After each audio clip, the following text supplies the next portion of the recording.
أعوذ بالله من الشيطان الرجيم. بسم الله الرحمن الرحيم.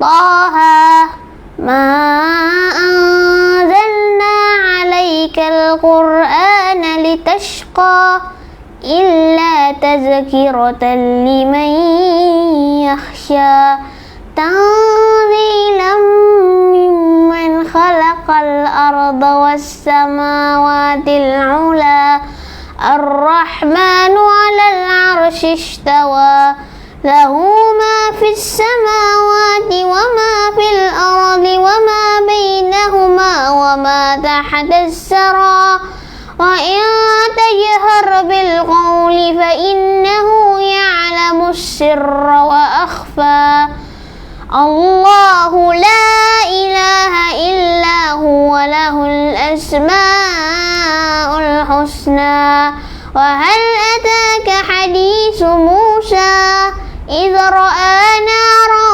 فقال لأهلهم كثوا إني آنست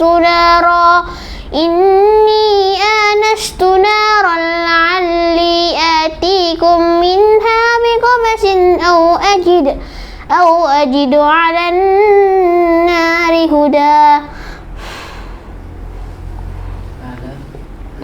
فلما أتاها نودي يا موسى إني أنا ربك فاخلع عليك إنك بالوادي المقدس طوى وأنا اخترتك فاستمع لما يوحى إنني أنا الله لا إله إلا أنا فاعبدني وأقم الصلاة لذكري إن الساعة آتية أكاد أخفيها لتجزى كل نفس بما تسعى فلا يصدنك عنها من لا يؤمن بها واتبع هواه فتردى وما تلك بيمينك يا موسى قال هي عصاي أتوكأ عليها وأهش بها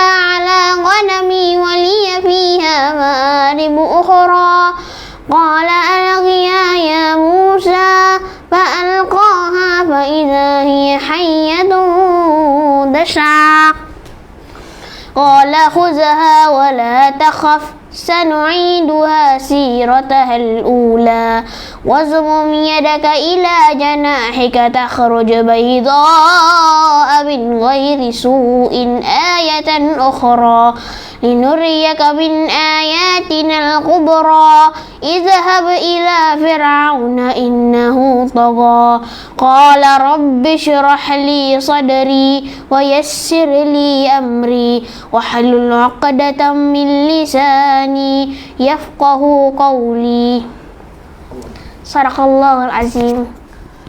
Bismillahirrahmanirrahim. Assalamualaikum warahmatullahi wabarakatuh. Innal hamdalillah nahmaduhu wa nasta'inuhu wa nastaghfiruh wa na'udzu billahi min shururi anfusina wa min sayyiati a'malina may yahdihillahu fala mudilla lahu wa may yudlil fala hadiya lahu asyhadu an la ilaha illallah wa asyhadu anna Muhammadan abduhu wa rasuluh. Allahumma salli ala Muhammad wa ala ali Muhammad kama sallaita ala Ibrahim wa ala ali Ibrahim wa barik ala Muhammad wa ala ali Muhammad kama barakta ala Ibrahim wa ala ali Ibrahim fil alamin innaka Hamidum Majid. Rabbi shrah li sadri wa yassir li amri wahlul 'uqdatam min lisani yafqahu qawli. Rabbi zidni ilman warzuqni fahman amin ya rabbal alamin. Alhamdulillah, rekan-rekanku sekalian, ya muslimin maupun muslimat yang dirahmati oleh Allah Subhanahu wa taala. Kita tak menafikan sahabat-sahabat kita, saudara-saudara kita ada yang diuji oleh Allah Subhanahu wa taala, yang mendapatkan ujian musibah ya berupa banjir. Walau bagaimanapun ya musibah ya akan tetap dikatakan sebagai musibah jika ianya tidak mau diubah menjadi sebuah anugerah. Maka walaupun ditimpa musibah, ya, saya tetap akan berusaha, ya, untuk menyampaikan kajian-kajian tentang Al-Quran yang boleh diharapkan sebagai ubat, ya, sebagai satu bentuk penawar yang terbaik, ya. Saya katakan yang terbaik karena mungkin ada pihak-pihak lain yang mencuba untuk menawarkan solusi bagi pihak-pihak yang telah mendapatkan anugerah dari Allah berupa musibah itu. Jadi kalau kita kata para sahabat, ya, kalau kita sebut kata para sahabat, ya, walaupun Rasulullah telah mengamarkan kita akan hadirnya hari kiamat, tetapi kita yang hidup di dunia tetap diminta untuk bekerja, ya, mencari dunia. Dan di sebalik usaha kita mencari dunia adalah agar kita mengambil bahagian untuk akhirat kita. Wabtaghi fima atakallahu ad-daral akhirah wa la tansa nasibaka minad dunya. Ya, walaupun kita ditimpa musibah, tapi bahagian kita untuk mengekalkan disiplin ilmu, kajian ilmu, kajian-kajian Al-Quran tetap kita adakan walau bagaimanapun jua keberadaan kita hari ini. Dan insyaallah, ya, kawan-kawanku sekalian, sahabat-sahabatku sekalian, kita akan bincang satu buku yang amat bernilai dalam hati saya. Buku itu ditulis oleh seorang profesor, doktor, ya, di bidang ilmu keislaman yang bernama Ali Abu Kanu Ali Al-Jawari. Ya, ini bukunya yang akan kita bedah. Ya, ini bukunya yang kita bedah, di mana beliau, ya, menghadirkan satu tulisan yang amat berharga ini dengan tajuk Al-Quran berbicara bahasa tubuh. Al-Quran berbicara tentang bahasa tubuh. Artinya dalam kajian beliau mendapati bahwa Al-Quran Al-Karim yang merupakan kalam Allah yang suci, Allah membahaskan melalui firman-Nya itu mengenai anggota tubuh kita. Dan anggota tubuh kita itu diciptakan oleh Allah Subhanahu wa ta'ala bukan tanpa makna. Ianya memiliki makna yang luar biasa, di mana dalam pandangan beliau ini anggota badan tubuh kita boleh mempresentasikan gejolak emosi, suasana kejiwaan yang terpendam dalam dada kita, ya. Maka sudah selayaknya kita yang memiliki anggota badan, yang memiliki tubuh badan, yang sentiasa mengalami pergerakan tanpa disedari kita bergerak dalam sehari semalam itu memiliki kandungan 75% tanpa sadar kita melakukan gerakan anggota tubuh kita. Dan Al-Quran mencatat ada 72, ya, bahasa badan dikemukakan oleh Allah dalam Al-Quran. So, tidakkah kita ingin mengkaji benda ini, dan akhirnya kita mengatakan bahwa Al-Quran telah mendahului kajian-kajian ketatabahasaan, kajian-kajian bahasa isyarat, bahkan mendahului hadirnya ilmu fisiologi, ilmu yang membincangkan tentang fungsi anggota tubuh yang tidak hanya berfungsi tapi mempresentasikan apa yang terdapat dalam jiwa kita. Bagi sesiapa yang telah mengikuti seminar Ustazah yang bertajuk pengurusan emosi, akan nampak keselarasan antara kajian psikologi itu dengan kajian fisiologi ini.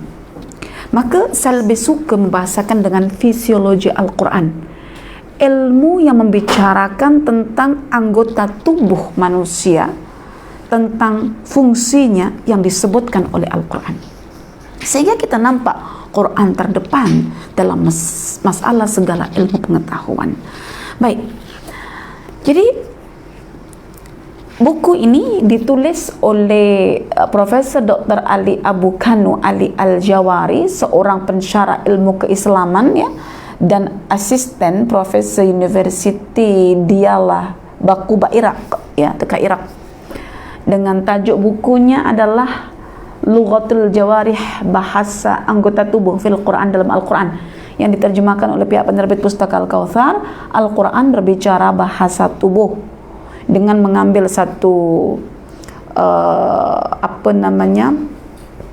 tagline daripada Al-Quran, wala taqfu ma laysa laka bihi ilmun innas sam'a wal absar wal af'ida innas sam'a wal basara wal fuada kullu ulaika kana anhu mas'ulah, bahwa anggota tubuh kita akan dimintai pertanggungjawaban kelak, di mana ketika mulut kita yang boleh berkomunikasi secara verbal akan ditutup oleh Allah, dan yang menggantikan mulut kita adalah tangan dan kaki kita yang memiliki kesadaran yang luar biasa ketika kita hidup di dunia akan apa yang kita lakukan untuk Allah Subhanahu wa taala ataupun selain Allah Subhanahu wa taala.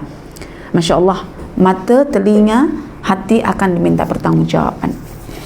Artinya hati kita, apa yang dalam diri kita akan dibahasakan oleh anggota tubuh badan kita.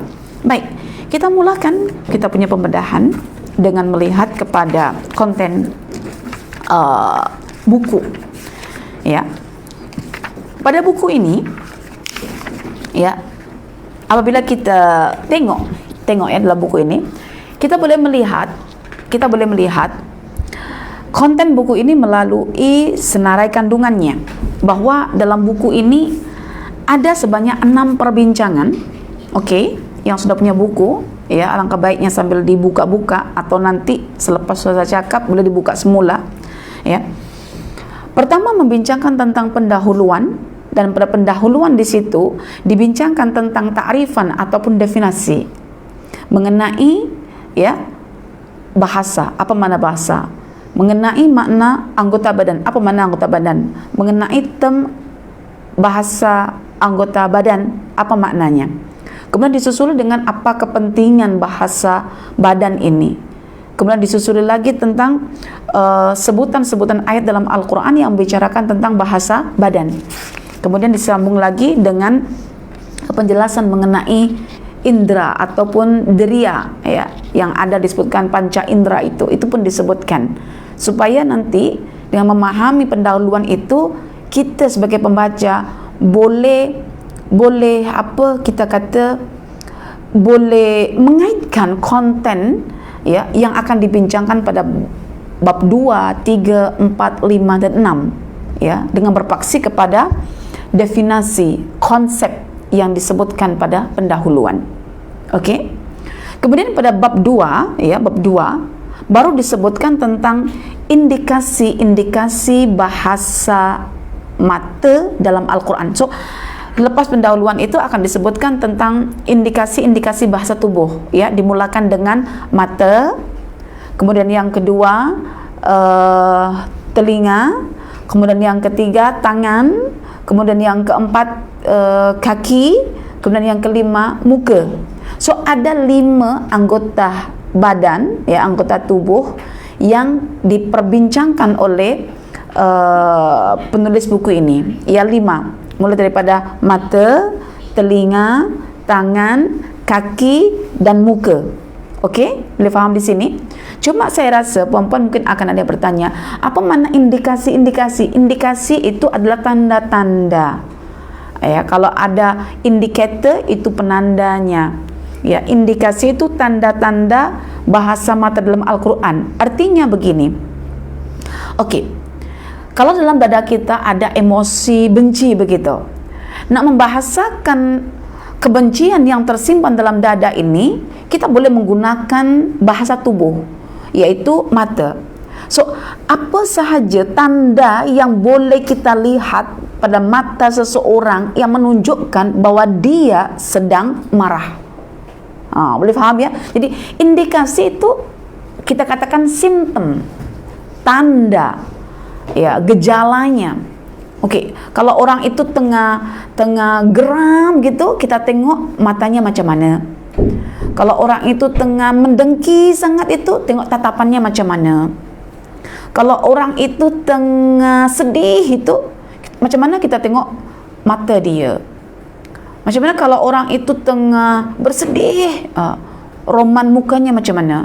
Macam mana kalau orang itu blur gitu ya, dibagi tahu macam tak nyambung gitu, tengok tatapan matanya macam mana. Jadi indikasi di sinilah yang kita berusaha membaca. Ya, kita berusaha untuk membaca. Kita bertawasum, tengok mukanya macam rasanya dia lagi sedih lah tu. Itu maknanya kita telah membaca indikasinya. So, jadi indikasi-indikasi ini yang akan dibincangkan, yang menunjuk bahwa mata, telinga, kaki, tangan, muka itu tengah membahasakan gejolak dalam dada. Mata, telinga, kaki, muka mempresentasikan apa yang ada dalam hati, dalam dada seseorang. Ya. Dan satu perkara yang tak boleh ditipu adalah bahasa keseluruhan muka, roman muka, rona wajah. Ini sukar untuk disembunyikan, ya, selalu tepat dalam membahasakan gejolak yang berada dalam dada seseorang. Oke, jadi kalau kita tengok pada bab 2, indikasi-indikasi bahasa mata, ya, lughatul ain, ya, dalam mata. Dan mata ini beliau, Masya Allah, beliau sebutkan dalam bahasa Quran menggunakan 3, yaitu al-ayun, yaitu mata organ. Dan yang kedua, al-absar, yaitu daya kekuatan di sebalik mata yang memandang. Dan kemudian an-nazar, yaitu pandangan kasat, ya, pandangan pandangan menggunakan mata organ, ya, dalam melihat objek pandang, ya. Jadi dibezakan. Jadi saya melihat penulis ini sebetulnya orang Irak ini punya kelebihan luar biasa dari segi bahasa, ya. Saya melihat bahwa buku ini tidak hanya membincangkan bahasa tubuh, tetapi membincangkan tentang alfaz Qur'aniyah. Ya, kita akan dapat banyak perbezaan-perbezaan kenapa ulama ungkap sekian, Masya Allah. Ya, dan kemukjizatannya terserlah dalam tulisan ini ketika membincangkan tentang bahasa badan. Nanti kita akan ambil sampelnya. Jangan lupa kita akan ambil sampelnya, insya Allah. Oke? Jadi selepas bab 2 ini muncul bab 3. Bab 3 bincang tentang telinga. So, puan-puan boleh tengok sendiri, ya, anggota tubuh badan manusia yang namanya telinga ini, ya, dia boleh membahasakan apa yang ada di dalam hati dia, dalam dada dia, sehingga kita boleh detect dia ini dengar betul ke tak betul, dengar betul-betul menggunakan telinga kasar dia ke tak menggunakan telinga hati dia, peka ke tak peka, begitu. Jadi disebutkan semuanya. Nanti puan-puan akan saya bagi sampel huraian. Nanti dari sampel huraian itulah puan-puan akan rasa ingin tahu apa sebetulnya perbincangan demi perbincangan yang disebutkan dalam buku ini, karena tujuan saya mengupas secara global dan akhirnya merangsang puan-puan untuk gemar membaca, begitu. Saya kaitkan juga dengan keperluan kita, mengapa kita perlu bincang buku ini, begitu, dalam konteks kita hari ini. Oke, dan yang keempat, ya, bab keempat bincang tentang masalah tangan, ya. Tangan ini boleh membahasakan macam-macam. Nak menyesal tuh boleh menggunakan tangan, begini, boleh biinkilab, ya, dengan memutar balik tangan, macam mana? Okey kerjanya, okey ke perniagannya. Itu bahasa tangan. Kemudian yang kelima, bincang tentang indikasi-indikasi bahasa kaki. Okey, kita boleh tengok orang ini ketika berjalan itu membahasakan suasananya, hatinya yang bangga, yang sombong, lenggak-lenggok badannya, cara dia nak membawa handbag dia, cara dia nak memperagakan kasut tumit tinggi dia ke, itu boleh dipandang dan boleh nampak apa yang hendak dibahasakan dalam dadanya itu. Jadi sebetulnya saya boleh melihat di sini kelebihan bahasa Quran adalah anggota tubuh badan itu adalah representatif real atas apa yang ada dalam dada seseorang. Walaupun mulutnya mengelak, aku tak sombong saja aku berjalan macam itu sebab kakiku gatal, padahal dia tunjuk kasut tumit tinggi dia, kan? Jadi Sampai Quran melarang berjalan dengan gaya sombong itu macam mana, ya. Dengan sekarang menggunakan tren jubah yang labu, yang menyapu lantai, gaya macam-macam jubah daripada Timur Tengah, yang mana yang mahal. Semua itu ada sebetulnya, gerak-gerik itu boleh dibaca. Dan cara mengetahui adalah dengan merujuk pada Al-Quran. So Al-Quran menyingkap rahasia dada manusia. Maka Anda boleh membaca, boleh bertawasum. Saya tahu dia tengah sombong, saya tahu dia tengah murka, saya tahu dia tengah benci, saya tahu dia tengah sedih. Bila kita tahu benda itu, kita boleh berwaspada, boleh berjaga-jaga, ya kan? Sebab setiap perubahan fisio manusia, dia akan mengarah kepada perilaku. Oh, oke. Nanti kita bincangkan. Betul ke perubahan fisio itu menandakan gambaran emosi dan akan di follow up dengan perilaku yang namanya perilaku tercela ataupun perilaku yang terpuji, terpulang pada emosi dia. Dan yang terakhir adalah bab yang ke-6 tentang indikasi bahasa tubuh berupa roman muka atau mimik wajah, ya. Dan ini dihuraikan tentang wajah manusia ketika di dunia dan wajah manusia ketika di akhirat. Yang di akhirat itu akan ada dua wajah, wajah orang di akhirat yang berbahagia, wajah orang di akhirat yang sengsara. Macam mana indikasi tanda-tanda wajah berbahagia di akhirat itu bagaimana, wajah sengsara di akhirat itu macam mana, sudah ada indikasinya masing-masing. Apakah wajahnya nanti akan membiru? Oh, kalau membiru wajah sengsara. Apakah wajahnya akan putih berseri-seri ceria begitu? Oh, indikasinya bahagia. Diindikasikan semua, ditandai oleh Allah semuanya. Ya, seperti yang Allah firmankan, wa hussila ma fis sudur, dan Allah akan mentahsil, mendedahkan apa yang tersimpan dalam dada manusia, sehingga yang ada dalam dada manusia berupa keburukan itu ataupun emosi, ya, yang tidak baik itu akan dicerminkan Allah dalam bentuk muka mereka. Sanasimuhu alal khurtum, ya, ada yang diletakkan pada belalainya, sehingga kita boleh melihat bahwa perbincangan tentang bahasa tubuh itu sangat krusial, sangat penting. Hanya saja kita mungkin tak mendalami ilmu psikologi, tak mendalami tentang ilmu fisiologi. Jadi kita anggap macam biasa, padahal tanpa sadar kita ini lebih banyak menggunakan bahasa tubuh berbandingkan bahasa komunikasi verbal. Tanpa sadar 75% kita menggunakan bahasa gerakan sebagai representasi atas apa yang ada dalam dada kita. Allahu Akbar. Jadi di sini akhirnya kita mengetahui kemu'jizatan Al-Quran. Oke, sampai di situ saja perbincangan yang disebutkan oleh penulis.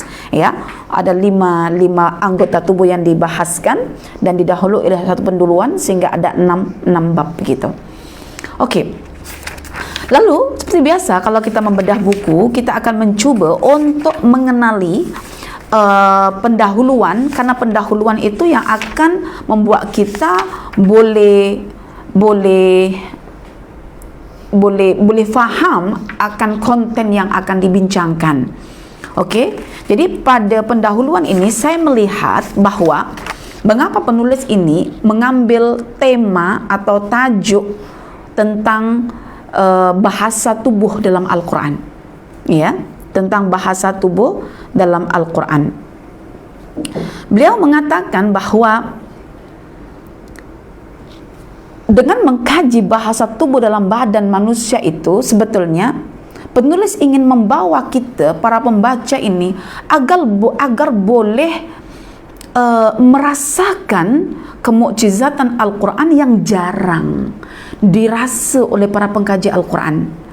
Merasakan dengan segenap pikiran kita dan dengan segenap emosi kita. Saya ingat Anda kalau belajar bahasa tubuh badan Anda akan emosional, akan rasa betul-betul secara emosi, merasakan nilai kemukjizatan Al-Quran. Saya pun nampak jarang mengkaji tentang isyarat bahasa tubuh yang menggambarkan tentang perwatakan manusia yang sebenar dalam dadanya itu. Sehingga kesempatan itu diambil oleh penulis ini dan saya saya kagum ya, karena beliau ingin dengan kajian yang jarang ditemui ini mengajak para pembaca atau pengkaji merasakan dengan segenap pikiran, akal, dan juga emosi, perasaan untuk mengagumi ya firman Allah yang membicarakan tentang bahasa tubuh dalam Al-Quran. Oke, kalau saya membaca tentang pemilihan tema ini, justru saya melihat tentang diri saya ataupun rakan-rakan sekalian, yang mana rakan-rakan sekalian dalam setiap kajian saya akan coba hadirkan dalam hati saya. Alangkah baiknya rekan-rekan itu mengalami apa yang saya alami begitu, sehingga saya sendiri ketika membaca tulisan ini, saya kata, ya Allah, betul lah. Tidak terfikir oleh saya untuk merasakan dengan segenap pikiran dan juga emosi akan kemukjizatan bahasa tubuh dalam Al-Quran. Seperti mana saya merasakan dengan segenap akal dan emosi saya akan keindahan ciptaan Allah, seperti bunga yang mekar dengan warna-warninya yang indah, buah-buahan yang tumbuh dengan warna-warninya yang ranum, kan? Oke, saya memposisikan diri saya amat merasakan dengan segenap akal dan jiwa saya akan ciptaan Allah melalui fenomena-fenomena yang hadir di alam semesta, seperti ciptaan Allah berupa tanam-tanaman yang menghadirkan di hadapan mata saya akan keindahan warna-warni bunganya yang ditampilkan, akan keranuman buah-buahan yang dihadirkan. Saya akhirnya berpikir, kenapa saya tidak teringin untuk merasakan keindahan bahasa Al-Quran dalam konteks bahasa tubuh manusia, seperti saya merasakan keindahan pada gerakan-gerakan yang ditampilkan oleh alam semesta, kan? Jadi adakah kita terfikir nak rasakan keindahan redaksi Al-Quran seperti mana kita merasakan keindahan semesta alam? Ya, coba mari kita menjelajahi redaksi bahasa Al-Quran dengan segenap pikiran kita, dengan segenap perasaan kita. Laksana kita menjelajahi negara-negara Balkan yang menghadirkan musimnya, ada musim tulip ya, ada musim sejuk lainnya, kemudian ada juga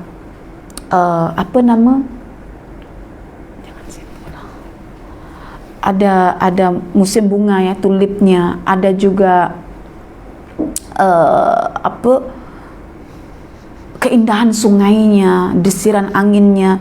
Semua orang ingin pergi bertemasya ke negeri-negeri Balkan untuk merasakan dengan segenap akal dan juga hati mereka akan keindahan ciptaan Tuhan. Namun Quran yang tak pernah terpisah dari kita, tidakkah kita ingin bila-bila masa ya merasakan keindahan Al-Quran itu? So, buku ini hadir dengan tema Al-Quran berbicara bahasa tubuh adalah untuk mengajak kita bertemasya dengan mengkaji ayat-ayat Allah yang membicarakan tentang bahasa tubuh. Makanya kalau kita tengah bincang itu jangan sibuk, ya, akhirnya tidak mendapatkan apa yang tengah diperbincangkan, ya. Oke. Kemudian apa kepentingan kajian ini sehingga dibuat?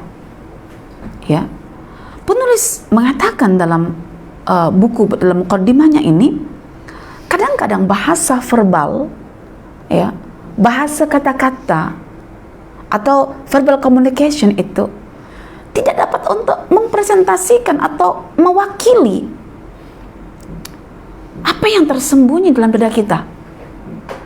Ya, kadang-kadang dengan diamnya kita dan menggunakan berbagai isyarat bahasa tubuh kita, itu lebih mudah dibaca lawan bicara kita berbandingkan kata-kata. Contohlah kalau kita tengah bercakap, diputus-putus begitu. kita sudah menggunakan bahasa verbal, tolonglah jangan diputus. Tidak didengar juga lawan bicara kita. Yang paling tepat kita diam aja. Itu membahasakan kita tengah sama ada merajuk ke, tengah geram ke, tengah marah ke, itu. Oke? Jadi itu yang dikatakan penulis bahwa ketika Quran membicarakan tentang bahasa badan, ternyata bahasa badan itu diyakini lebih mampu untuk mengekspresikan satu pengertian yang hendak dikehendaki, ya, berbanding bahasa verbal secara umum. Oke, saya bagi contoh misalnya seorang lelaki yang ingin menggoda seorang cewek. Seorang cewek itu apa? Seorang perempuan lah, seorang anak gadis. Kalau cuma menggunakan bahasa kata-kata, hai gadis, cantiknya, itu sudah kalang kabut perasaan si gadis itu, ya, salah tingkah. Tapi seandainya bahasa verbal digantikan dengan bahasa isyarat tubuh badan, dengan dibagi kelingan mata, dikedipin sebelah gitu, lagi salting double salting, yaitu salah tingkah berlebih. Itu setelah diterapkan tanpa sadar kan, anak-anak muda itu menggunakan mata sebelah, berkedip sebelah untuk mengganggu seorang pemudi. Oke, baik.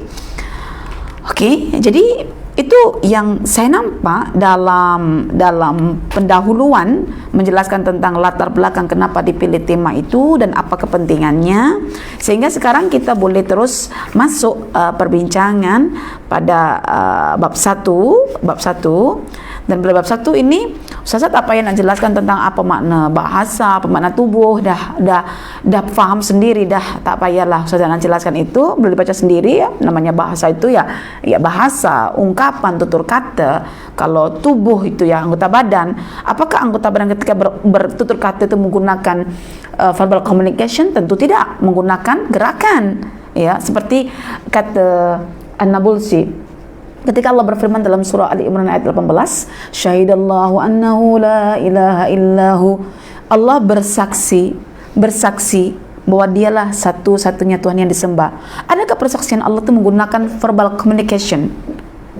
Tidak, tapi menggunakan gerakan-gerakan melalui fenomena alam yang merupakan perbuatan Allah. Ya, contoh misalnya ada orang jatuh dari pesawat terbang tapi tak mati. Oke? Ada yang cuma jatuh dari atas kerusi ketika betulkan lampu, masuk hospital terus mati, ya kan? So di situ Allah hendak menunjukkan kekuasaannya melalui perbuatan. Oke? Itu asyhada, bukan dalam bentuk verbal communication, tapi dalam bentuk perbuatan-perbuatan yang dapat disaksikan oleh mata manusia. Oke. Jadi kita terus masuk kepada perbincangan tentang apa nilai penting bahasa tubuh, ya, dalam perspektif Al-Quran. Apa kepentingannya? Nanti puan-puan boleh rujuk pada muka surat yang ke-33, ya, muka surat yang ke-33, poin 1. Ustazah tak bacakan semuanya, Ustazah ambil poin penting saja pada poin 1. Ya, pada penulisan ini disebutkan pada dasarnya bahasa anggota tubuh efektif dalam mengekspresikan informasi emosional. Ini kalau perempuan sangat emosi ya, kena faham bahasa ini yang tidak dapat dilakukan melalui komunikasi verbal. Oke? Jadi pada dasarnya anggota badan kita ini ternyata lebih efektif dalam mempresentasikan atau mengekspresikan tentang emosi kita yang terdapat dalam dada kita, yang amat sukar untuk dibahasakan secara komunikasi verbal. Oke, apa buktinya Ustazah? Oke, di buku ini tak dibuktikan, tapi Ustazah boleh buktikan. Nanti puan-puan boleh rujuk dalam Al-Quran surah yang ketiga ayat 118 dan 119. Bagi sesiapa yang mengikuti kelas Ustazah, kelas Labbaik Allahumma, kupenuhi seruanmu ya Allah. Seruan dalam surah Ali Imran kita bincangkan pada ayat 118 yang kita dilarang oleh Allah untuk mengambil kawan dekat yang kita percayai dari kalangan non-muslim, yaitu ahli kitab. Dan di situ Allah menggambarkan tentang gejolak dada mereka, emosi mereka yang ditampilkan oleh bahasa tubuh mereka. Sehingga kita kena bertawasum, mencari tanda, indikasi, ini musuh ini, non-muslim ini benci, marah, dendam, ketidak, itu dapat dibaca melalui ungkapan Al-Quran. Jadi, nanti Puan-Puan boleh rujuk dalam ayat yang ke 118 dan 119 dalam surah Ali Imran tentang dalil yang mengatakan bahwa bahasa anggota tubuh itu lebih representatif, lebih ekspresif dalam menggambarkan suasana jiwa.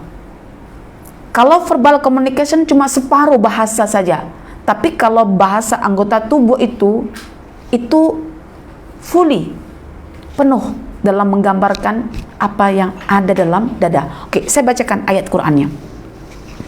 A'udzubillahi minasyaitonirrajim. Bismillahirrahmanirrahim. Ya ayyuhalladzina amanu la tattakhidhu bitanatan min dunikum la ya'lunakum khabalan waddu ma anittum qad badatil baghdha'u min afwahihim wa ma tukhfi sudurhum akbar. Surah Ali Imran ayat 118. Kita dilarang untuk mengambil kawan kepercayaan dari kalangan ahli kitab. Mengapa? Sebab dilihat daripada verbal communication mereka, nampak sangat mereka itu amat benci. Qad badatil baghdha, telah nyata kebencian para ahli kitab itu min afwahihim, daripada lisan mereka yang bertutur kata.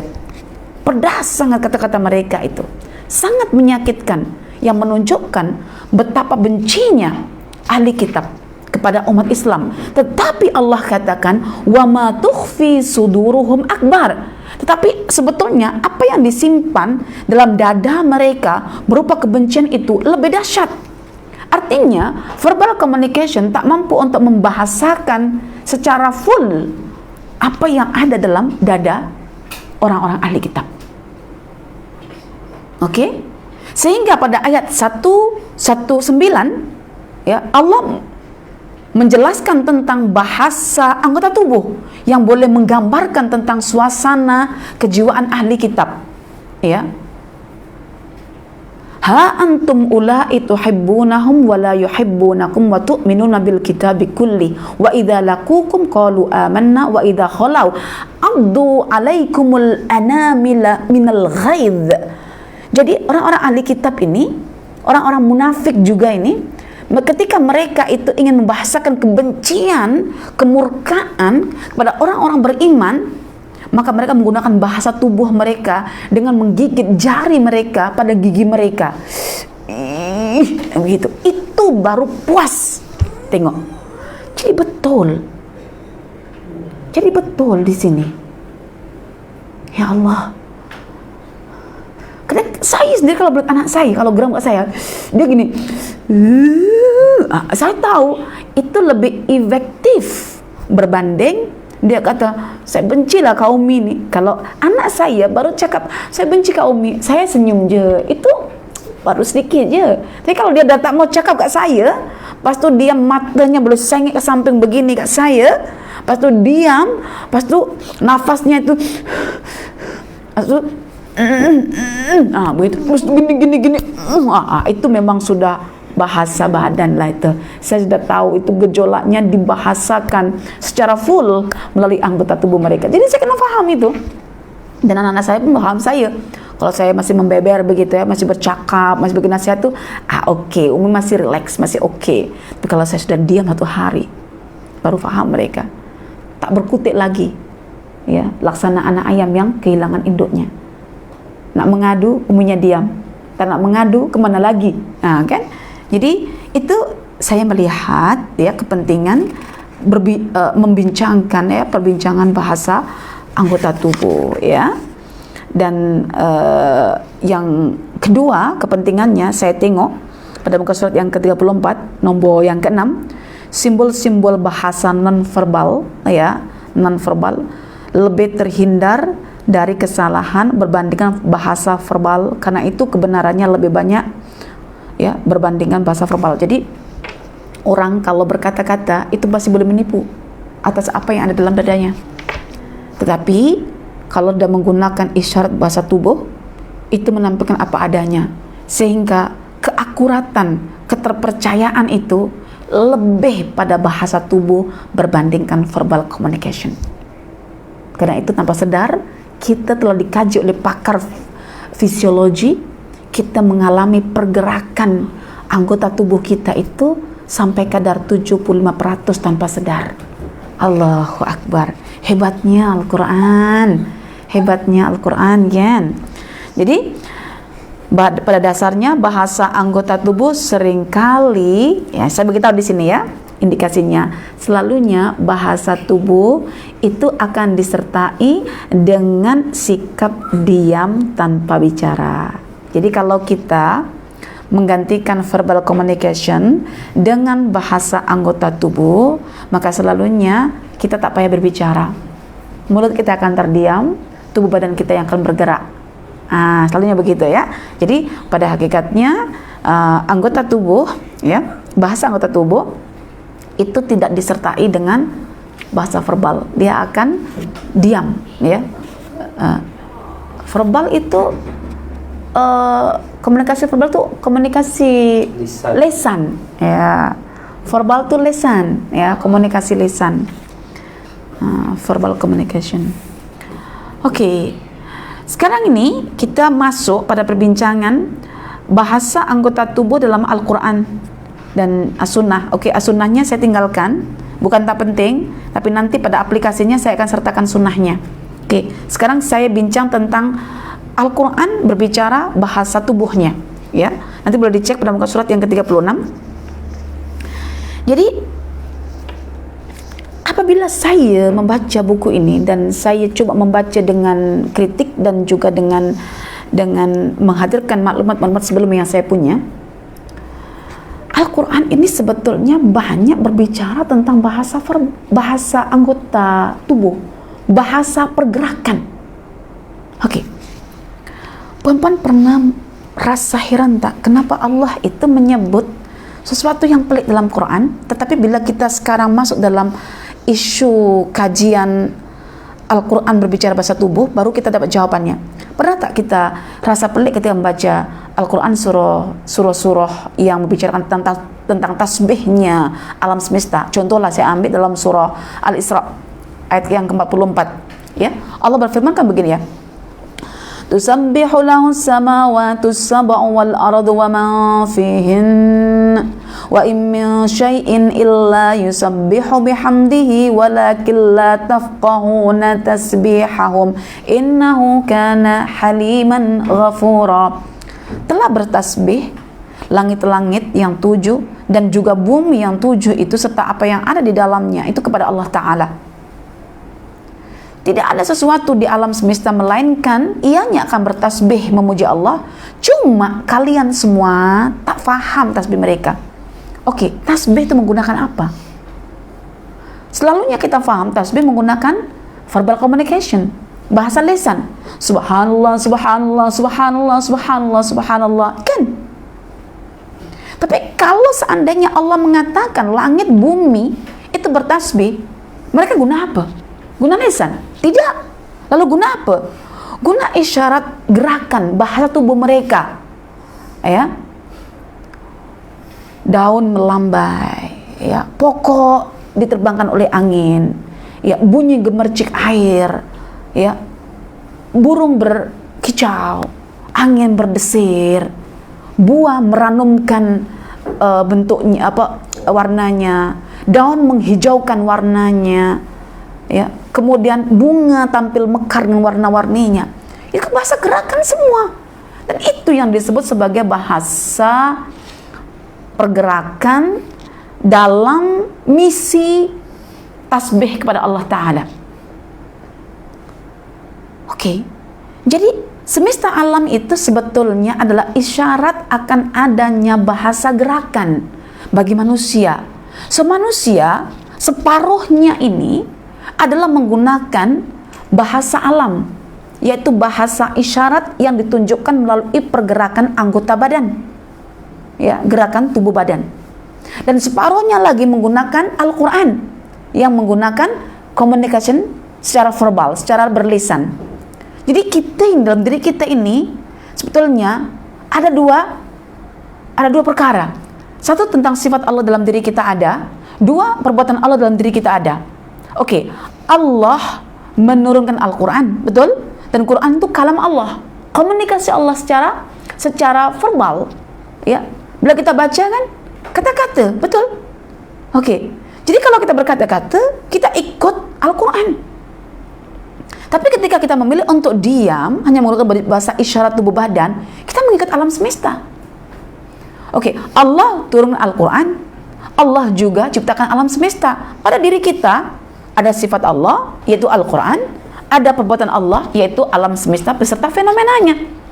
Dan hal itu dirangkum oleh sabda Nabi Sallallahu Alaihi Wasallam. Ya, dalam buku yang disebutkan, sabda Nabi Sallallahu Alaihi Wasallam adalah bahwa Rasulullah mengatakan, "Man kana yu'minu billahi wal yaumil akhir, falyaqul khairan aw liyasmut."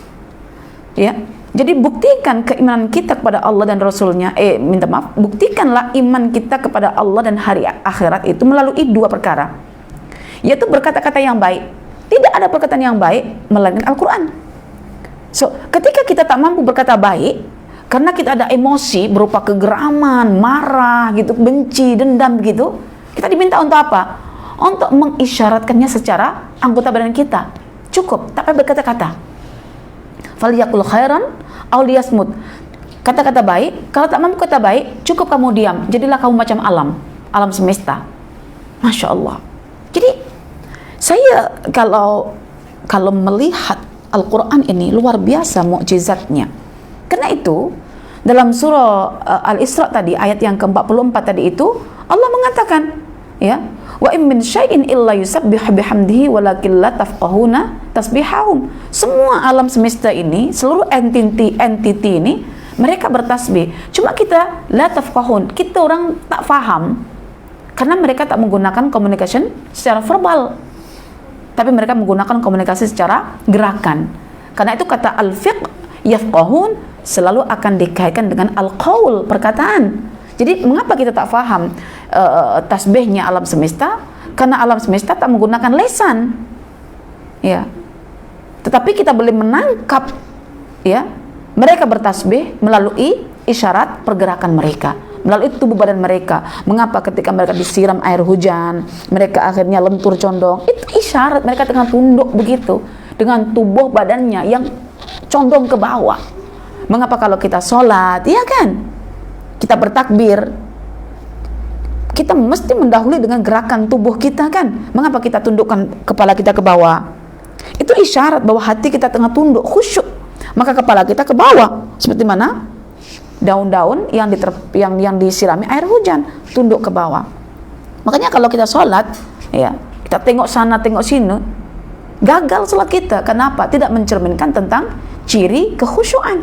So, dalam sholat itu terhimpun dua, Al-Quran ada, alam semesta ada. Ya, Al-Quran kita berkata-kata, baca Al-Qurannya, baca surahnya, baca takbirnya, tahmidnya. Tapi jangan lupa, lisan kita dalam sholat mesti sama dengan hati kita yang ditunjukkan oleh anggota badan kita. Bayangkan, kita tengah sujud, kita baca apa? Subhan Rabbil A'la. Itu verbal communication. Tetapi isyarat tubuh badan kita tundukkan, totally kita merasa rendah karena kita di bawah.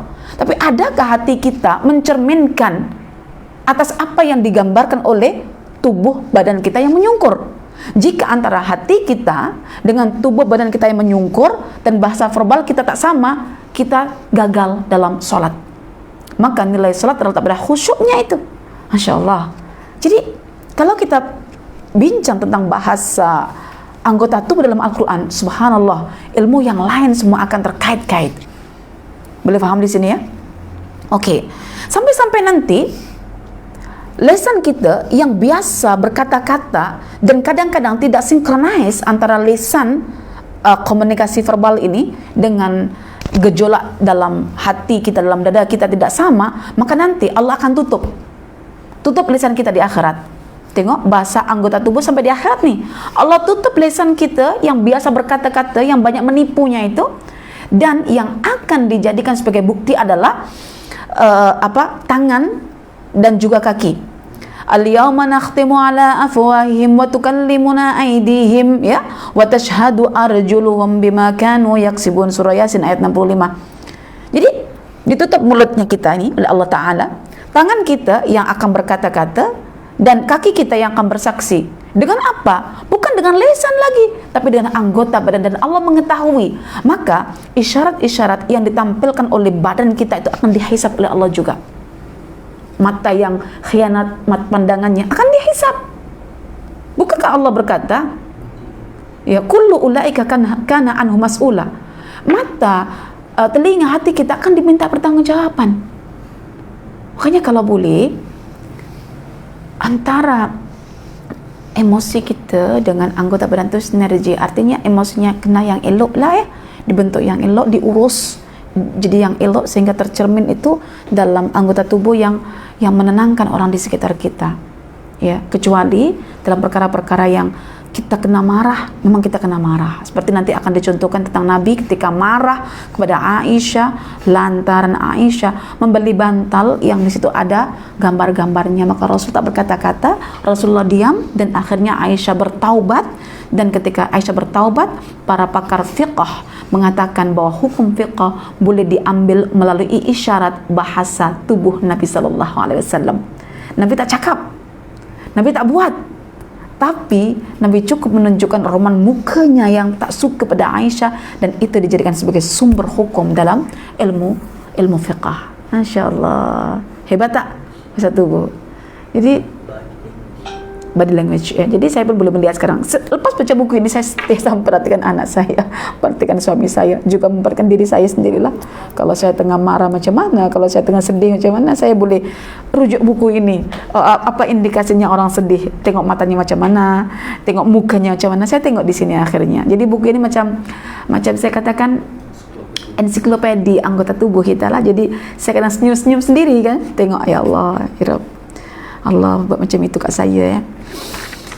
Okey, jadi kita perlu tahu ya puan-puan bahwa seluruh anggota badan kita punya kesedaran ketika lisan kita berkata ataupun ketika emosi ada dalam dada kita. Dan ketika lisan kita ditutup oleh Allah di akhirat, kesedaran yang ditangkap oleh tangan kita, kaki kita akan diminta pertanggungjawaban. Ini sebagai saksi nanti. Walaupun Anda menipu, ini akan jadi saksi. Ini punya kesadaran, ini tahu mulut ini mulut apa sebetulnya, tahu mulut yang banyak cakap, yang tidak sama itu, ini tahu. Maka ini yang akan ditanyakan oleh Allah nanti sama kaki. Dan tentang kepentingan bahasa tubuh badan ini sudah digunakan oleh Maryam. Dalam pengurusan emosi, Maryam memilih untuk menggunakan bahasa tubuh berupa apa? Diam. Kenapa? Bahasa tubuh itu akan diiringi dengan diam. Dan diam itu ciri khas alam. Maka Anda pernah perasan tak?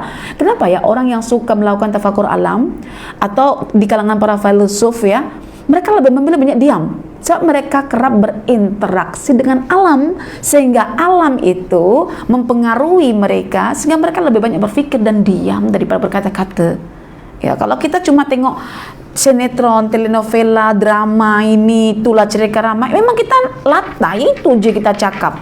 Tapi kalau kita menjadikan alam sebagai objek pandang kita, kita akan dipengaruhi nanti, sehingga kita memilih untuk bersikap diam. Maka Maryam memilih untuk diam sambil menunjuk, maknanya membahasakan dalam dirinya, aku tak mampu nak berkata-kata, aku sedih dalam bab ini, hanya ini yang mewakiliku. Akhirnya emosi Maryam yang berupa kesedihan itu disikapi dengan diam, tapi berkata-kata. Karena orang emosional itu lebih cenderung untuk diam, membahasakannya dan mengisyaratkannya, biar baby ini yang akan menjelaskannya. Maka Isa pun berkata-kata, menggantikan diamnya Maryam. Allahu Akbar. Okey. Dan satu lagi, puan-puan, kalau kita sudah mengerti akan bahasa tubuh dalam Al-Quran, kita sebetulnya senang nak berkomunikasi secara verbal menggunakan sindiran. Nah ya. Jadi sindiran itu bukan tak boleh, boleh. Ya. Al-Quran juga banyak melakukan sindiran-sindiran ya kepada orang-orang yang kononnya mengatakan beriman, disindir juga lah. Okey. Contoh, saya contohkan ya. ketika saya memahami tentang isyarat-isyarat kaki dalam Al-Quran, kaki yang ragu itu yang macam mana, yaitu kaki yang melangkah kemudian tak jadi melangkah, dia tarik balik kakinya, ya, dia melangkahkan satu kaki dan akhirnya dia menarik satu langkah kaki ke belakang. Itu tandanya apa? Orang ragu. Oke, contoh, ada kendaraan lalang gitu di jalan raya, kita ingin melintas di jalan itu, ya. Kadang kita akan rasa nak melangkah yakin, tapi akhirnya kita tarik balik. Macam saya kalau di Mesir dulu, karena mereka kalau mengendarai kendaraan tu sangat laju sangat. Jadi saya itu dari kampung ya ke Mesir itu macam antara iya ke tak iya nak melangkah kan. Sehingga saya dikatakan, ya bint, wahai anak perempuan, ma turaddidis syatani, jangan kamu ragu lagi lepas ini. Kalau melangkahlah. Sehingga saya belajar dari sini, kalau misalnya saya melihat anak saya ragu, saya juga berkata, saya melihat engkau itu macam orang melangkahkan kaki lalu menariknya kembali. Anak berpikir, apa maksud Umi? Anak kata saya macam orang melangkahkan satu langkah kaki dan satu lagi ditarik semula. Dia akan berpikir melangkahkan kaki terus ditarik balik. Mau jadi, akhirnya tak jadi. Oh, saya ragu. Betul ke Umi? Umi nak sendiri saya ragu. Iya. Kamu itu orang yang ragu, tak yakin tentang apa yang kamu buat. Sementara Rasulullah kata, da' ma yaribuk illa ma la yuribuk. Oh, senang. Bahasa badan ini kalau sudah faham itu, kita jadikan bahasa komunikasi nantinya untuk menyindir.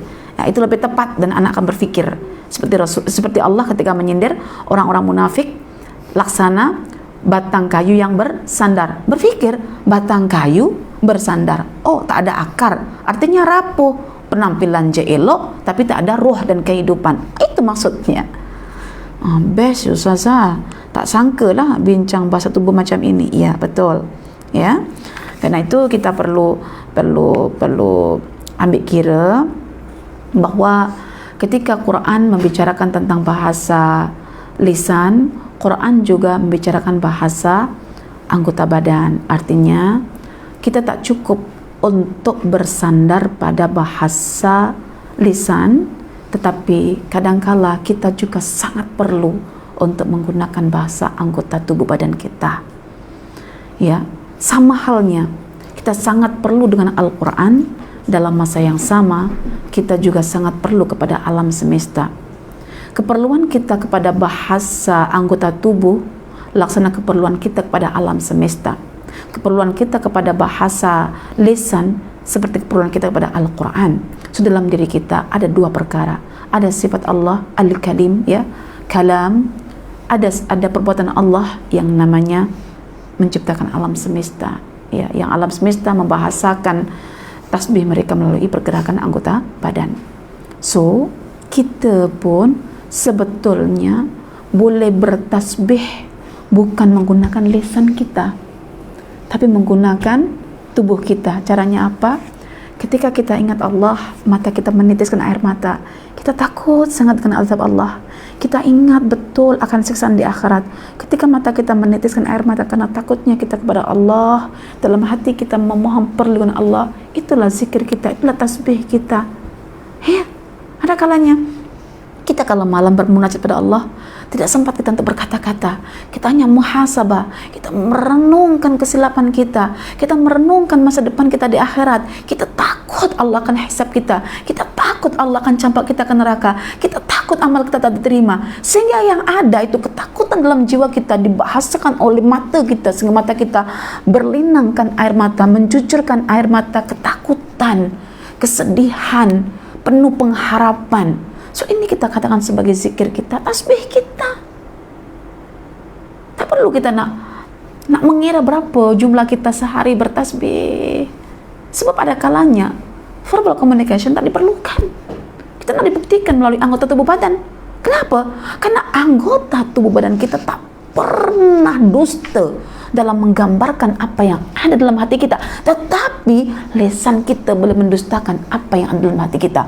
Hati kita melihat dunia, sofa yang cantik, mesin basuh yang cantik, TV yang cantik, tapi kita meletakkan counting tasbih kita. Kita kata subhanallah, subhanallah, subhanallah, subhanallah.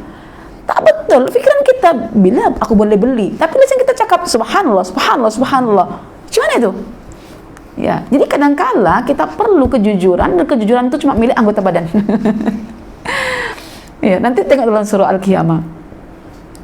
Ya, balal insanu ala nafsihi basirah walau alqa ma'adzirah. Banyak nanti di akhirat manusia itu bertakzir, ya Allah, aku nak ni, aku tak buat ini, aku tak buat ini. Kata Allah, dah kau diam, tak payah cakap dah. Tangan kaki baru dikatakan sebagai saksi, karena dia yang paling jujur. So bahasa anggota tubuh lebih jujur daripada bahasa verbal, bahasa komunikasi verbal. Masya Allah, la haula wala quwwata illa billah. Okey, sekarang kita ambil sampel ya. Kita masuk pada bab yang kedua.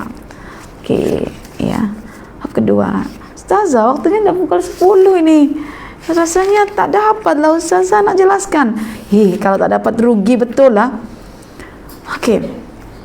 Okey, kita ambil sampel tentang mata. Kita ambil sampel mata ya. Kita ambil sampel mata. Tak apa. Ustazah akan ringkaskan je lah. Tak payahlah.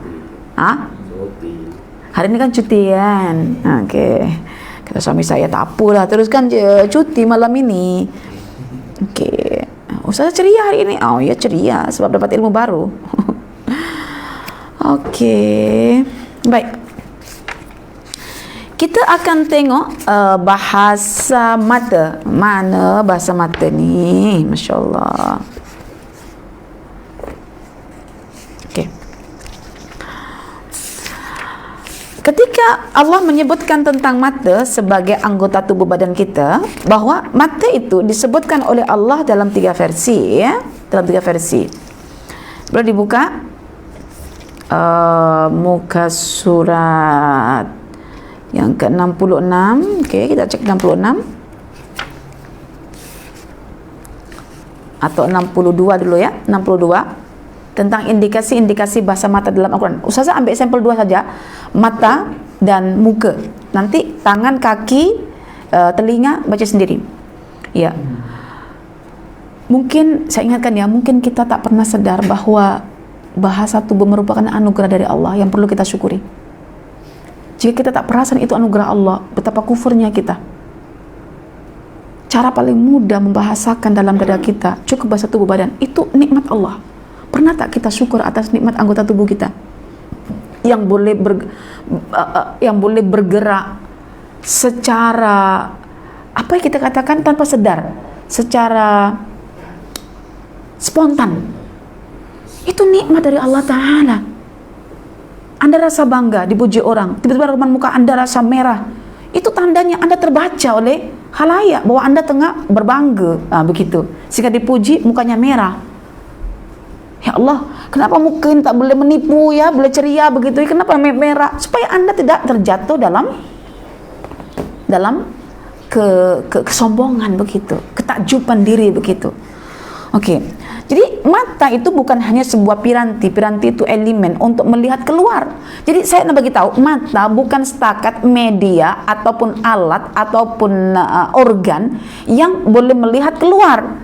Tetapi mata juga ternyata juga sebuah media yang boleh mengekspresikan apa yang ada di dalam. Selama ini kita faham mata untuk tengok keluar. Sadarkah kita bahwa mata itu bukan hanya berfungsi untuk melihat apa yang di sekitar kita, tetapi boleh mengekspresikan apa yang ada di dalam hati kita. Allah. Okey. Dan ketika dalam hati kita, dada kita ada beberapa emosi, maka emosi itu boleh tersalur melalui mata kita. Jadi mata bukan cuma memandang, ya, tapi mata juga mengekspresikan apa yang ada dalam dada kita. Baik. Dan Ustazah ambil sampel, Ustazah bagi tahu di sini ya, penulis membezakan antara 3 perkara dalam Quran ini tentang masalah mata. Ada al-ain, yaitu mata organ yang ada retinanya, ada pupilnya, ada macam-macamnya nih ya.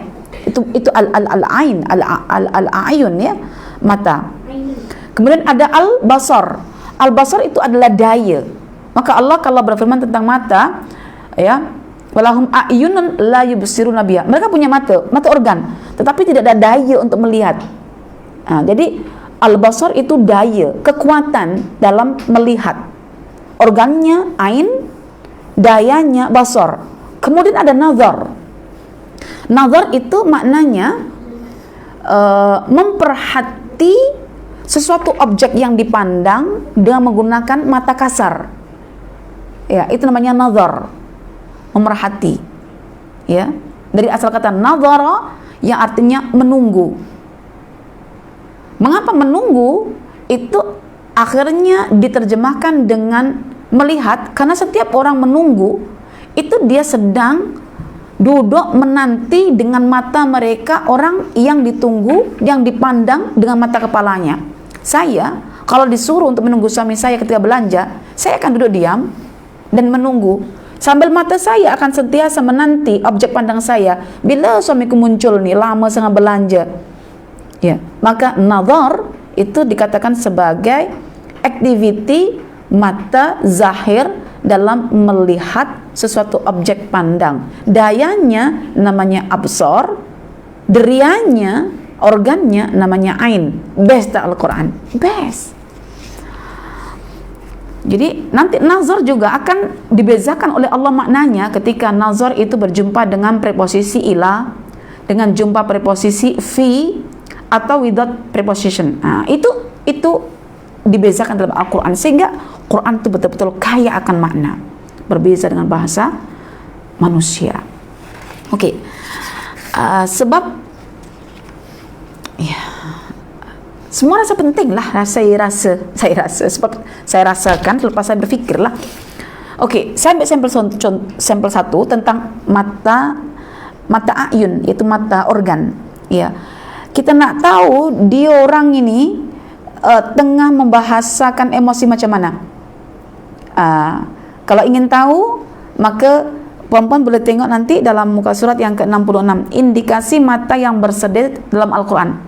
Quran ketika berbincang tentang masalah mata organ, nak tahu secara organ kita tengok mata anak kita, dia tengah sedih ke tidak, ada beberapa indikasi, ada beberapa tanda.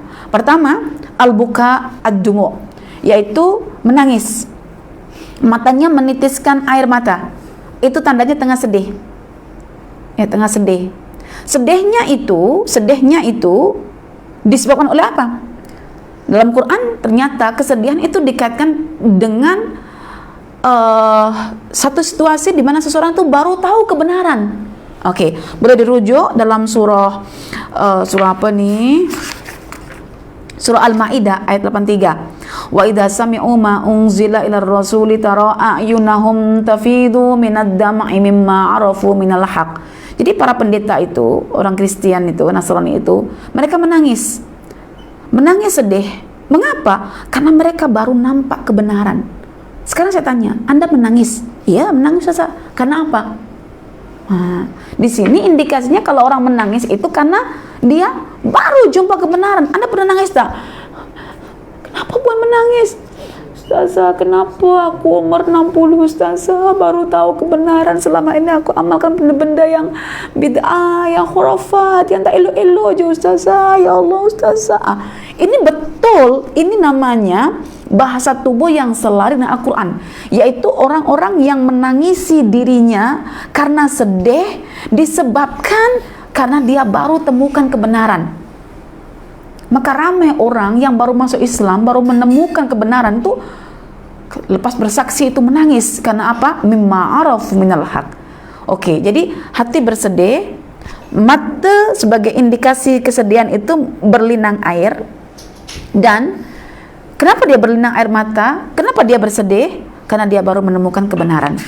Oke, ada juga mata yang menggambarkan emosi kesedihan, ya, disebabkan ya karena dia tak mampu untuk mempertahankan kebenaran yang baru dijumpai itu. Oke? Jadi ada sesetengah sahabat yang matanya itu meneteskan airnya, ya, tafidhu minad dam'i hazanan, karena dia bersedih. Mengapa bersedih? Karena dia tak jumpa perbekalan apa yang dia boleh guna untuk berjihad, mempertahankan agama Islam. Ya, boleh dirujuk nanti dalam muka surat 69, surah At-Taubah ayat 92. Ya, wala 'alal ladzina idza ma atauka litahmilahum qulta la ajidu ma ahmilukum alaihi tawallaw wa a'yunuhum tafidhu minad dam'i hazanan. Ya, jadi sahabat-sahabat yang ketika berperang tak punya kendaraan datang ke Nabi, Nabi kata aku tak punya tunggangan, mereka balik, terjadi perang, mereka nangis karena sedih. Sedihnya karena apa?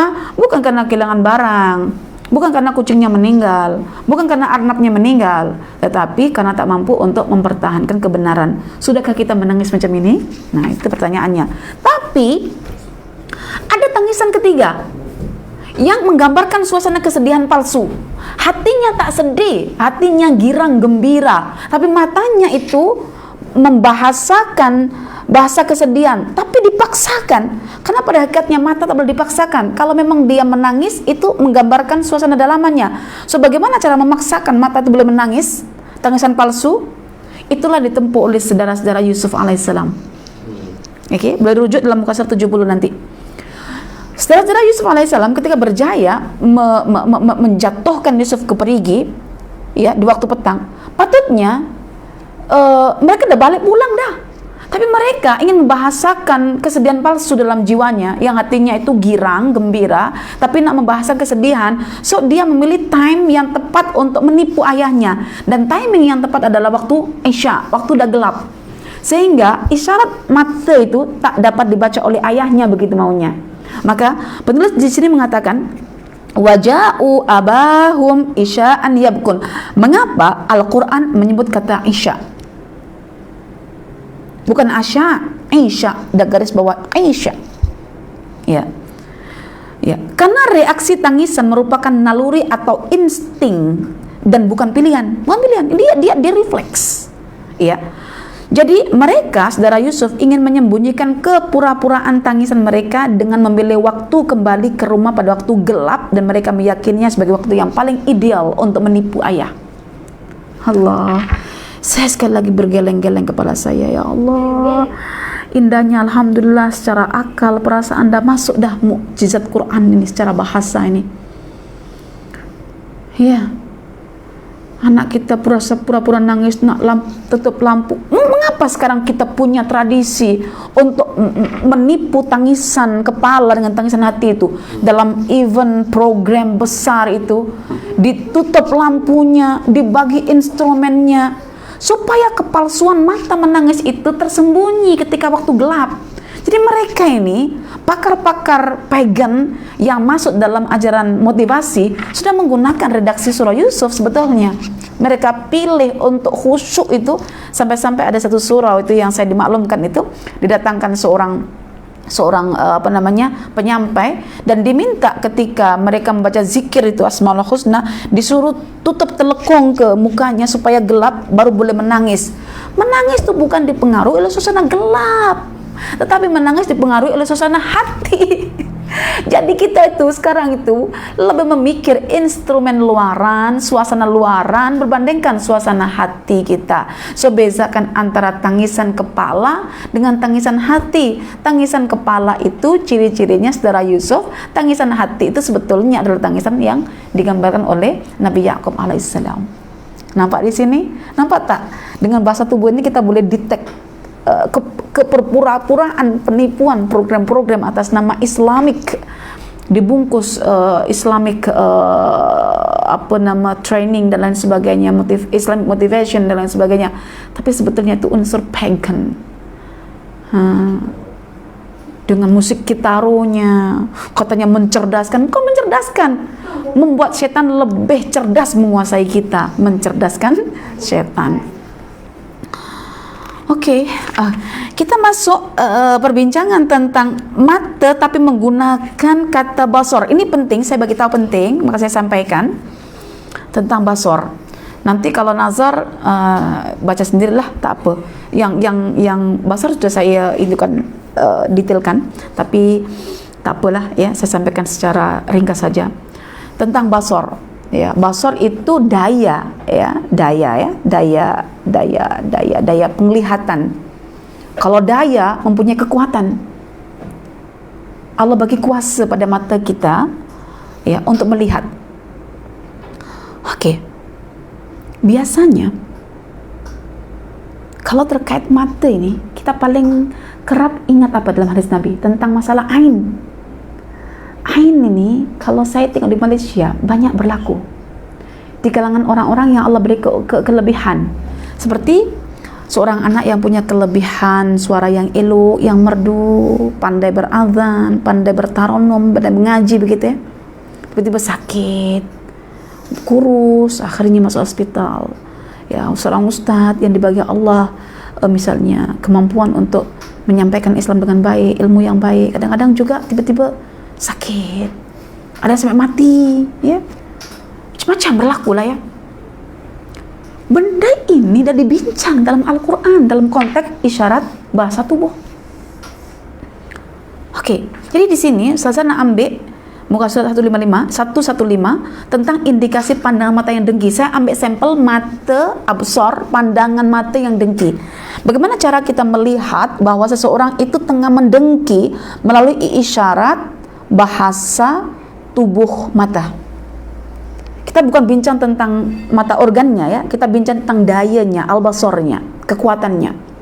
Oke. Kita kena tahu bahwa Allah mengutamakan makhluk itu berbeza-beza. Ada yang diutamakan dari segi ilmunya, ada dari segi kekayaannya, dari segi jabatannya, harta bendanya, dan lain sebagainya. Oke, dari segi ketaatannya, ilmunya, ya. Nampak ya? Dan kita jangan lupa ada manusia yang tidak diberi keutamaan oleh Allah seperti mana Allah bagi keutamaan pada seseorang.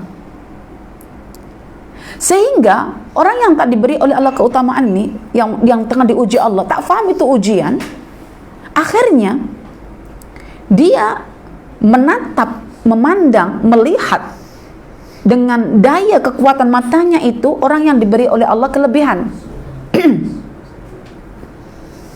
Jangan kutik-kutik lagi ya.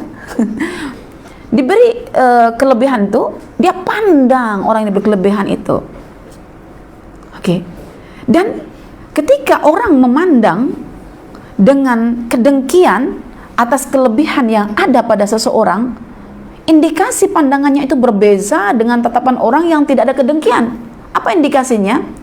Dikatakan di sini bahwa orang yang memiliki kedengkian dan ingin berharap ya, ingin supaya kelebihan pada orang lain itu hilang dan berpindah kepadanya, biasanya dia akan tenung, dia akan perhati secara intensif ya, dipandang lama dengan mengerahkan segala kebencian dalam dadanya, kedengkian, kemarahan dalam dadanya dipandang, sehingga orang tersebut ya, yang punya kelebihan, jika tidak tahu tentang bahasa tubuh dalam Al-Quran yang memiliki efek yang besar badannya, dia macam oke je lah, tapi akhirnya dia masuk hospital. Karena apa? Allah bagi izin orang yang memandang. Izin bukan bermakna Allah redha, Allah bagi supaya sebagai pelajaran bahwa kita dalam setiap hari perlu untuk berlindung kepada Allah Ta'ala ya. 5 kali sehari semalam kita sholat itu kita baca 3 qul, itu perlindungan. Setiap pagi petang kita berzikir, mohon perlindungan Allah Ta'ala supaya tidak berlaku ain ya, yang ditimbulkan oleh mata yang mendengki. So, dengki ini maknanya adalah kebencian yang tersimpan dalam dada seseorang, lalu seseorang ini menahannya dalam dada dia dan mencari kesempatan untuk melancarkan kebencian itu. Caranya adalah tatap orang itu lama-lama sambil mendatangkan kebencian itu sehingga lebih power begitu, lebih mantap gitu. Ya, kalau ada orang dengki, tengok sekilas saja, tak belajar teori ini, dia tak mempan, dia kena betul-betul luar biasa. Dan biasanya perempuan lebih manjur, lebih mujarab ketika mengain seseorang. Kenapa? Perempuan tuh emosinya besar.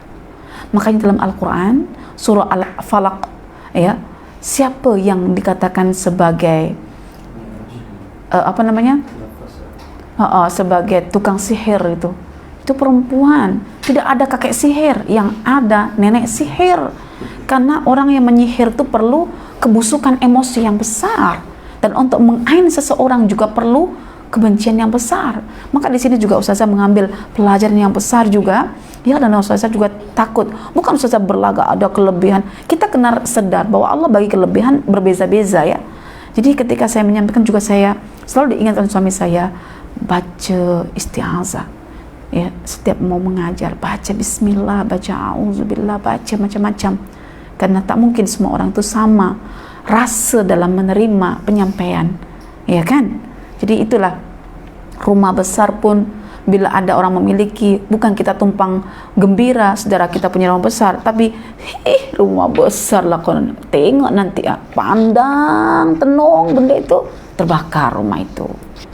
Ya, itu ada hubungan dengan ain, puan-puan, dengan bahasa tubuh badan yang Allah bahagi kat manusia ini, satu kuasa, sehingga dikatakan al-absar. Dalilnya anda boleh rujuk nanti pada muka surat 116, yaitu surah Al-Qalam ayat 51. Wa iyakadul ladzina kafaru la yuzlikunaka bi absarihim lamma sami'u dzikra wa yaquluna innahu lamajnun. Orang-orang kafir itu ya hampir-hampir menggelincirkan Nabi, menyungkurkan Nabi, menjatuhkan Nabi, membinasakan Nabi dengan tatapan mata penuh kedengkian, bi absarihim. Maka Allah gunakan kata absar, daya, kekuatan untuk menjatuhkan Nabi SAW. Mengapa? Karena mereka dengki. Mengapa dengki? Karena pada Nabi ada kelebihan. Allah bagi wahyu pada Nabi SAW. Diungkapkan kata wa yakadu fi'il mudhari, artinya perkara ini bukan hanya berlaku pada Nabi SAW, tetapi juga akan berlaku bila masa yang akan datang pada umat Islam. Ya, jadi dikatakan dengan kata yakad, dengan kata kerja bentuk fi'il mudhari, ya, yang sekarang atau yang akan datang, bagi menunjukkan bahwa perbuatan ain ini menggunakan al-absar ini akan terjadi secara terus menerus dari semasa ke semasa. Bukan hanya ke Nabi kita, tetapi kepada sesiapa saja yang berusaha untuk mengambil warisan Nabi, mengambil Al-Quran, mengambil sunnah. Orang-orang seperti ini di akhir zaman amat dibenci oleh orang-orang yang tidak beriman pada Allah Subhanahu wa taala. Okey, baik. Faham Ustazah, faham. Okey, kalau dah faham, nanti puan-puan baca sendiri ya, selebihnya. Yang nazar saya tak payah baca ya. Terakhir tentang roman muka, mimik. Akhirnya kenapa kita ada macam masrahiyah ataupun lakonan-lakonan drama-drama gitu ya, opera-opera itu sebetulnya terinspirasi atas keberpura-puraan dalam membahasakan tubuh. Jadi saya kadang susah membezakan pelakon ini nangis betulan ke nangis tak betulan karena sudah pandai berakting kan. Kalau saya pun kalau tengok anak saya udah pandai berakting ya, saya pun ragu juga ini nangis betulan ke tidak kan. Tapi nangis betulan ke tidak saya boleh baca indikasinya, indikatornya saya boleh tengok. Kenapa? Karena saya baca Quran, saya tahu indikatornya. Ya, saya tahu indikatornya. Okey, sekarang kita bincang tentang masalah wajah. Mengapa wajah itu penting, Ustazah?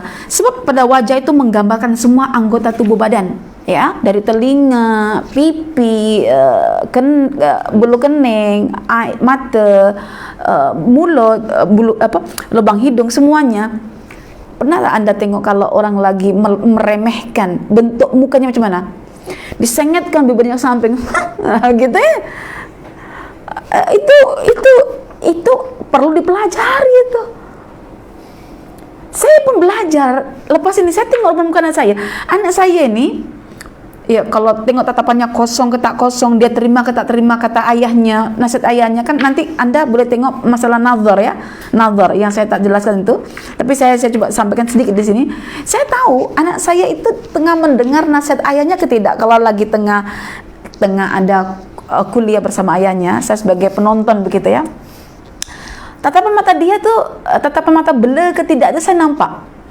Biasanya tatapan mata yang bela itu dalam dada anak saya itu sudah ada blok begitu, sudah ada sekatan, sudah ada rasa sombong gitu. Dia alah abi cakap je lah tak nak dengar. Dia matanya begini bela gitu. Saya nampak anak ini tak terima ini.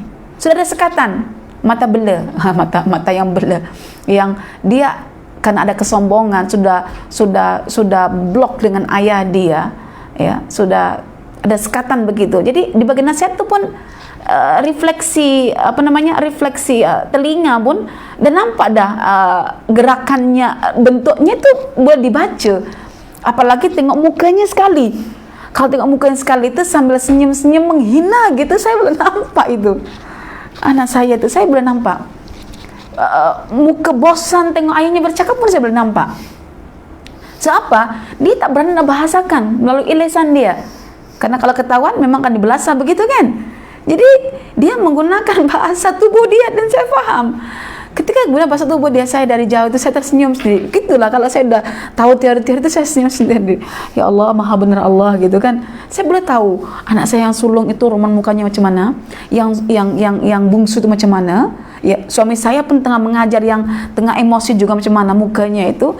Ya, saya boleh baca. Saya boleh baca karena Quran dah mengisyarat benda itu. Ya, mengisyarat benda itu. Okey. Jadi ada berpura-puraan mendengar gitu. Saya tahu anak saya itu. Saya belum membaca karena ialah anak kan. Kita nak yang terbaik untuk dia. Bila dibagi nasihat anak dengar tu kita rasa sedih kan lah. Jadi wajah ini penting untuk dicermati. Secara fisiologi dalam ilmu fisio, wajah ini adalah anggota tubuh yang amat susah untuk menipu. Ya, lagi jujur begitulah. Ya, lagi jujur. Okey. Kita ambil wajah benci. Kita kena perasan ya, orang itu sudah benci kat kita, dah muak kat kita, tengok muka dia macam mana. Jangan-jangan kadang kita ini kan, perempuan kan banyak bercakap.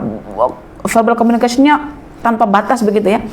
Yang diajak komunikasi ini sudah ada terhad waktunya untuk bekerja gitu kan. Kita sudah tampilkan muka kita, tapi dia orang bercakap ini tak faham bahasa tubuh orang yang diajak cakap itu, masih ajak cakap je. Sampai kita sudah gelisah dengan badan kita, sampai bukan muka kita, badan kita pun sudah gelisah, sudah tak tenang kan. Bila lah orang ini balik pergi keluar lamanya. Makanya Nabi juga begitu, tak sampai hati mengusir sahabat, sampai Allah yang usir melalui surah Al-Hujurat. Cirinya, cara mengusirnya apa? Tak boleh jumpa Nabi kalau tak penting. Setiap jumpa Nabi kena bagi sedekah orang dulu. Tanda pentingnya nak jumpa Nabi supaya tak mengganggu Nabi. Banyak kerja Nabi itu. Kita tidak. Sudah tahu ada penceramah, maksudnya yang sibuk mengkaji, dia ajak bicara sampai 2 jam. Kita pun berusaha menipu juga kan. Nak bahasa jujur itu, verbal communication tak sampai lagi. Maaf ya, ada kelas lagi itu macam susah. Tapi kita sudah bagi gelagat simptom badan kita sudah, bukan muka kita saja. Tapi karena dia tak belajar tentang bahasa tubuh dalam Al-Quran, dia masih asyik cakap kat kita. Sebab anak saya sendiri kadang-kadang pun perempuan kan banyak bercakap, sudah dari awal ditegur oleh sang suami, ini je cakap. Lepas tu dah balik ulang. Karena tahu perempuan tu amat susah untuk mengatakan tidak itu. Ya. Tak sampai hati. Ya, tak sampai hati itu perempuan. Perempuan tu kalau boleh menanggung penderitaan orang lain, walaupun dia akan menderita. Ya, itu perempuan itu psikologinya. Kalau laki tak mau tanggung urusan orang lain karena dia punya tanggung jawab tersendiri. Okey. Saya nak bagi tahu di sini ya tentang hubungan antara ilmu psikologi dengan ilmu fisiologi. Ya. Dengan menggunakan muka kita. Anda boleh cek dalam muka surat 395. وَإِذَا تُتْلَى عَلَيْهِمْ آيَاتُنَا بَيِّنَاتٍ تَعْرِفُ فِي وُجُوهِ الَّذِينَ كَفَرُوا الْمُنكَرَ يَكَادُونَ يَسْطُونَ بِالَّذِينَ يَتْلُونَ عَلَيْهِمْ آيَاتِنَا. Anda kalau sudah masuk dalam ruang atau community Al-Quran tak faham ayat ini, rugi. Jago saja, ya. Karena Anda terancam bahaya namun Anda tak tahu. Perhatikan ya, dalam surah Al-Hajj ayat 72 itu, ketika ayat Quran itu dibacakan oleh Rasulullah ke atas orang kafir, Rasulullah boleh mengenali ya kebencian, kemungkaran dalam hati orang-orang kafir melalui wajah, roman muka, rona muka, mimik muka orang-orang kafir. Dan ketika kemungkaran, kebencian, ya, kemurkaan itu sudah diekspresikan melalui roman muka orang-orang kafir itu, sekejap lagi akan berlaku tampilan-tampilan perilaku. Ini yang kita katakan ilmu psikologi, itu ilmu yang membincangkan tentang masalah kejiwaan dan juga tentang perilaku. Tetapi antara jiwa dan perilaku itu ditandai adanya perubahan secara fisio. Allahu Akbar. Jadi orang kafir elok je keadaannya. Ketika datang fenomena berupa bacaan Al-Quran oleh Nabi SAW, hatinya murka, dan kemurkaan hati itu ditampilkan oleh wajah mereka. Dan ketika wajah mereka dan mencerminkan kebencian itu, Rasul belum menangkap signal itu, simptom itu, yang akhirnya mereka ingin meluahkan kemurkaan itu dari visio menuju perilaku, yaitu apa? Yakaduna yastuna, hampir saja mereka orang-orang kafir ini menyerang Nabi. Karena Allah melindungi Nabi dan tak mampu untuk menyerang Nabi, mereka menggunakan al-absar, yaitu tatapan mata penuh kebencian, kedengkian, laksana anak panah yang terus diarahkan ke jantung hati Nabi. Dan hampir Nabi jatuh juga, tapi Allah bagi lindung. Allah Akbar. Jadi setiap kali kita mendengar ayat ini, kita kena hati-hati bahwa orang kafir tidak akan redha. Contohnya sekarang, azan dikumandangkan. Mana ada orang kafir redha? Mereka akan buat perkataan ini mengganggu atas nama hubungan sosial. Orang Islamnya yang tak pandai ini mau menerima saran dari mereka untuk bertoleransi, tak payah dinyaringkan azan. Azan itu tugas memberikan pengumuman, karena dinyaringkan. Makanya Allah ketika melihat orang-orang kafir tak setuju kalau dibacakan, bukan terus kata, wahai Nabi berhenti, tak apa yang kau bacakan, tetap disuruh membacakan. Maka azan juga tetap kekal. Kalau Malaysia azannya dihilangkan satu ketika nanti karena alasan untuk menjaga toleransi, itu tandanya orang Islamnya, ahli fatwanya tidak faham Al-Quran ini. Maka Allah tetap memerintahkan Nabi untuk tetap berazan, walaupun ada orang Yahudi, ada orang Nasrani, ada orang musyrik di situ, tetap kena azan, tetap kena baca Al-Quran.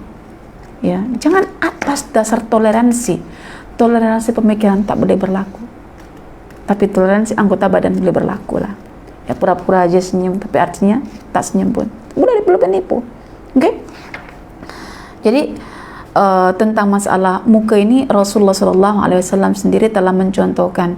Rasul kadang-kadang tak bercakap, tapi cukup menunjukkan roman mukanya, yaitu ketika mana Aisyah ya beli bantalnya itu ada gambar-gambarnya, maka Rasulullah akhirnya tidak memasuk bilik itu, dan Aisyah melihat raut muka Rasulullah itu ada nampak kebencian, kemurkaan, sehingga Aisyah terus berkata, wahai Rasulullah, aku bertaubat kepada Allah dan kepada Rasulnya. Akhirnya dari sinilah bahwa isyarat wajah Rasulullah dijadikan sebagai sumber hukum dalam menetapkan hukum fiqh tentang masalah gambar dalam Islam.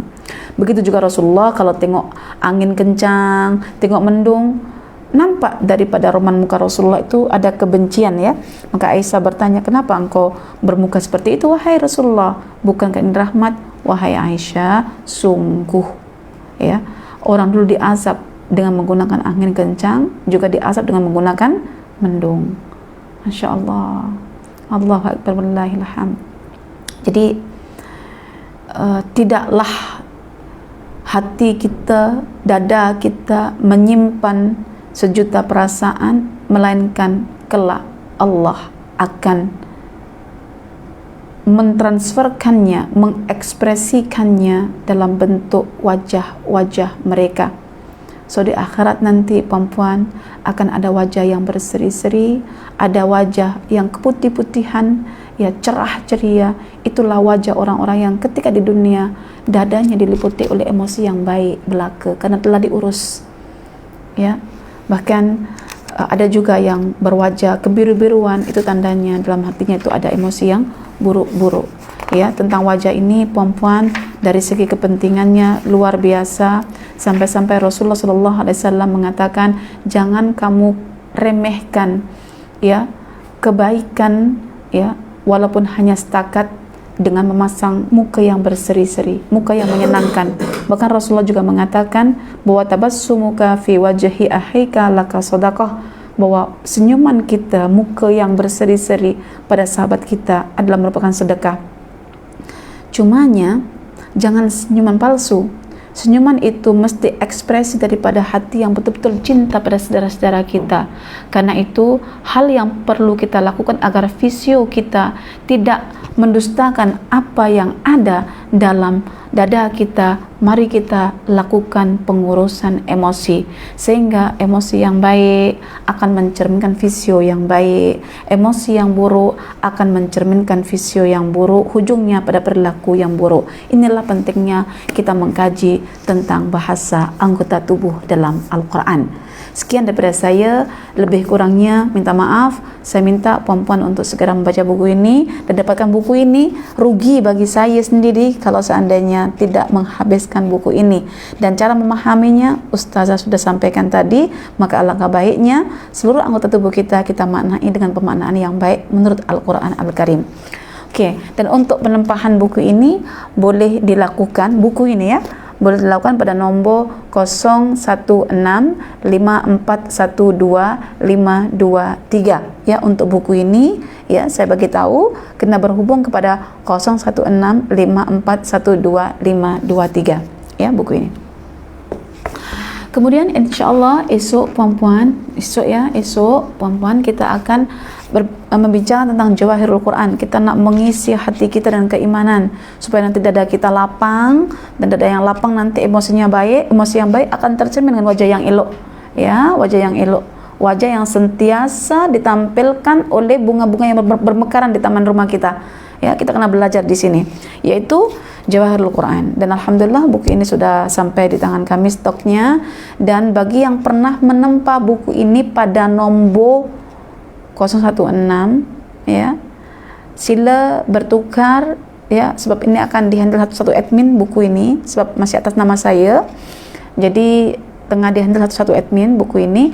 Jadi sila untuk buku ini berhubung pada nombor 011 26412523 ya. Nanti kalau beli buku ini ya, buku ini dan buku ini, insyaallah pengeposannya jadi satu ya, jadi satu insyaallah boleh ya. Cuma hubungannya berbeza ya, nombornya insyaallah. Jadi itu saja yang boleh saya sampaikan.